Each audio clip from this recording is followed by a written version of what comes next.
Bienvenidos a Bajado a Tierra, un espacio para hablar de psicoanálisis.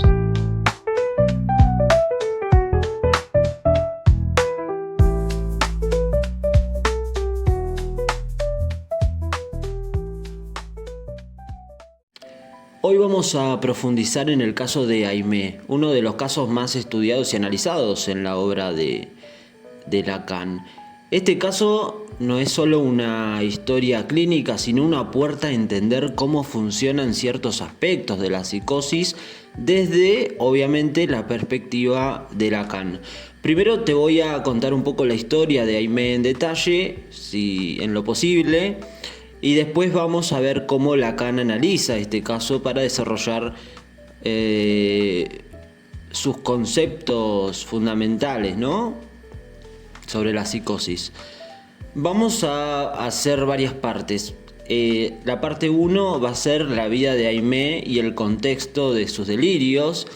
Empezamos con ella, con Aimé, cuyo nombre real era Marguerite Pantin, no como el shampoo.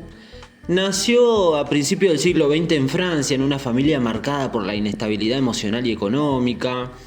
Desde chiquita, Marguerite vivió una vida llena de carencias, o sea, su entorno era súper complicado, había tensiones constantes en su familia y además parecía haber una ausencia afectiva que la dejó vulnerable y marcada. Se dice que en su entorno familiar no tenía una figura paterna clara y presente, una falta que, como veremos, juega un rol súper importante en su desarrollo psíquico. Desde joven, Aimé mostró comportamientos que la distanciaban de sus pares. Era una persona reservada, un poco distante, que pasaba largas horas de su tiempo dedicada a la lectura, a la escritura. También le gustaba escribir y comenzó a volcar sus pensamientos y sentimientos en diarios y cuadernos, que esto llevó a algo súper importante, ¿no? Estas escrituras se convirtieron en un recurso que le ayudaba a estructurar sus pensamientos, pero también la encerraba en un mundo propio, un mundo en el que solo existían sus percepciones e interpretaciones, ajenas al orden simbólico y social que habitaban los demás. La vida de Aimé transcurría de manera más o menos estable, ¿viste? Hasta que, a medida que crecía, comenzaron a manifestarse en ella ideas cada vez más delirantes. Aimé estaba convencida de que ciertas personas, sobre todo figuras públicas y personas que admiraba, estaban en su contra. Y estas figuras iban desde celebridades hasta personajes del mundo de la política, del arte, figuras que aparecían en sus pensamientos de manera recurrente. Ella sentía que estos personajes, aunque distantes y desconocidos, claramente son famosos, conspiraban en su contra. Hablaban de ella a sus espaldas y hasta la atacaban con palabras que solo ella podía percibir. Lo curioso es que en su mente estos personajes representaban algo más que figuras públicas. Era una especie de gran otro amenazante, es decir, otro con mayúscula. Una proyección de sus propias inseguridades y, obviamente, los conflictos internos que concebía.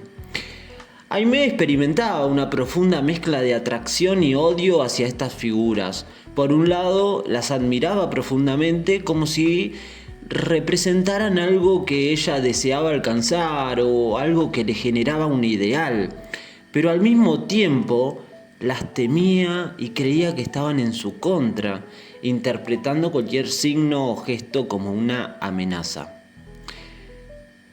Este patrón de amor-odio es un rasgo característico de su estructura delirante, donde lo que no podía reconocer como propio lo proyectaba en estos personajes que parecían tener el poder de controlarla, de vigilarla y hasta destruirla.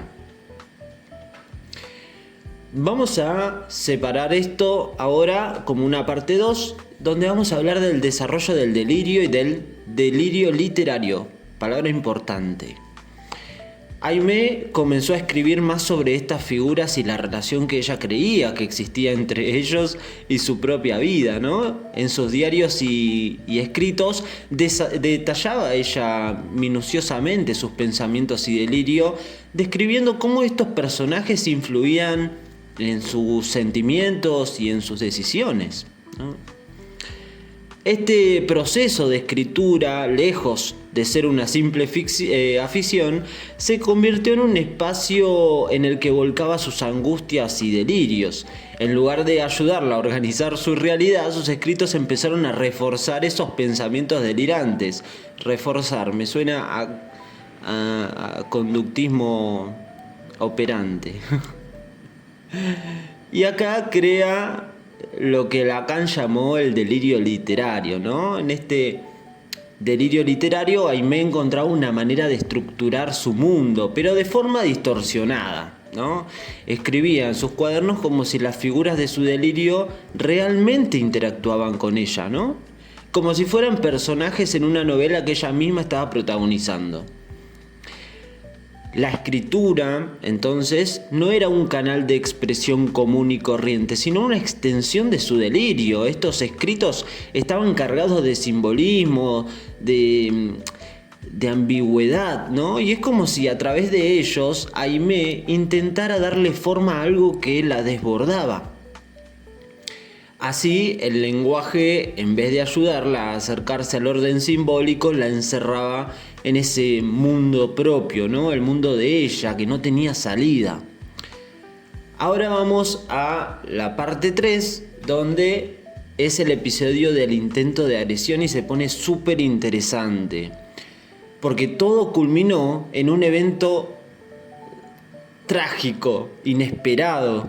Aimee había desarrollado una fijación intensa con una actriz de cine, una figura pública, ¿no? A la que en su mente atribuía toda clase de intenciones maliciosas. Estaba convencida de que esa actriz, junto a obviamente otras figuras de su delirio, conspiraban en su contra y trataba de humillarla y desacreditarla. La paranoia fue en aumento y finalmente un día Aimee decidió enfrentarse a esta actriz. Una tarde Aimee fue al teatro donde sabía que la actriz estaría presente y llevaba consigo un cuchillo. Y en un momento de crisis se acercó a la actriz y la atacó.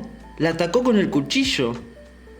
Por suerte la actriz solo resultó con heridas leves. Obviamente sobrevivió al ataque. Pero Aimee obviamente fue detenida y la llevaron a una institución psiquiátrica para su evaluación, ¿no?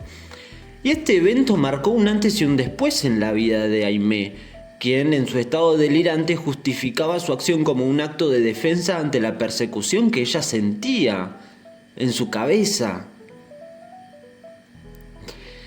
Este ataque fue un acto concreto, un intento de resolver mediante un acto violento el conflicto interno que la atormentaba a ella, ¿no? Fue en ese momento que Aimee dejó de ser simplemente una mujer con pensamientos extraños para convertirse en un caso de estudio en el ámbito de la psiquiatría y claramente del psicoanálisis. Pasamos a la parte 4, que es la interpretación de Lacan y la forclusión del nombre del padre. Lacan claramente se interesó súper interesado en este caso, ya que Aimee presentaba los elementos perfectos para su estudio sobre la psicosis, ¿no? Lacan interpretó que la estructura psicótica de Aimee se debía a lo que él llamó forclusión del nombre del padre. Bajado a tierra, este concepto se refiere a la exclusión o rechazo de un significante fundamental, el nombre del padre. ¿Qué hace el nombre del padre? Organiza la experiencia simbólica de la realidad. En la neurosis, el nombre del padre establece un límite, introduce la ley y ayuda a estructurar el deseo y las relaciones con sus pares, ¿no? Pero en la psicosis, este significante no está presente en el inconsciente del sujeto, lo que genera una relación desorganizada con la realidad. Para Lacan, Aimé nunca había podido inscribir simbólicamente una figura paterna que limitara sus impulsos y su experiencia de la realidad.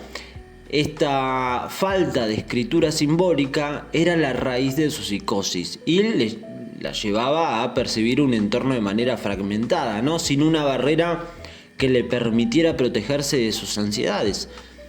Como no había un marco que contuviera su mundo interno, sus angustias y deseos reprimidos, volvían desde afuera en forma de delirios persecutorios. No estaba este nombre del padre.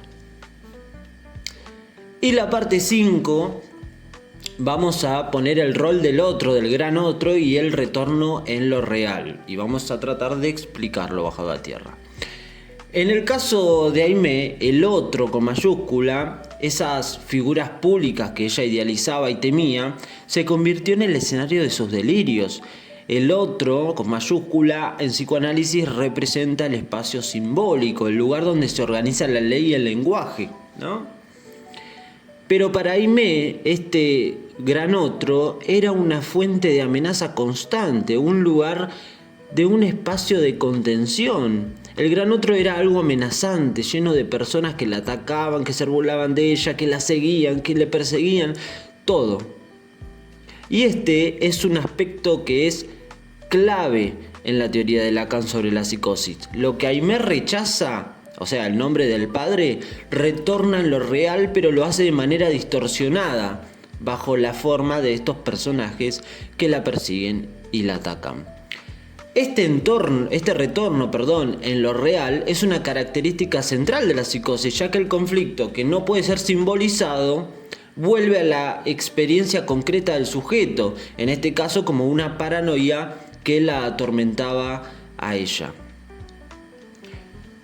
El caso de Aimé nos muestra cómo Lacan conceptualiza la psicosis como una estructura donde falta un significante crucial, que es el nombre del padre. Este nombre del padre permite al sujeto conectarse con la realidad. Cuando no está, no se puede conectar con la realidad como nosotros, ¿no? Al no contar con esta estructura simbólica, queda atrapada en un mundo donde sus miedos, sus deseos no pueden integrarse. Y entonces vuelven desde el exterior, es decir, en estas personas, ¿no? Bajo la forma de figuras amenazantes. Muchas gracias por escuchar.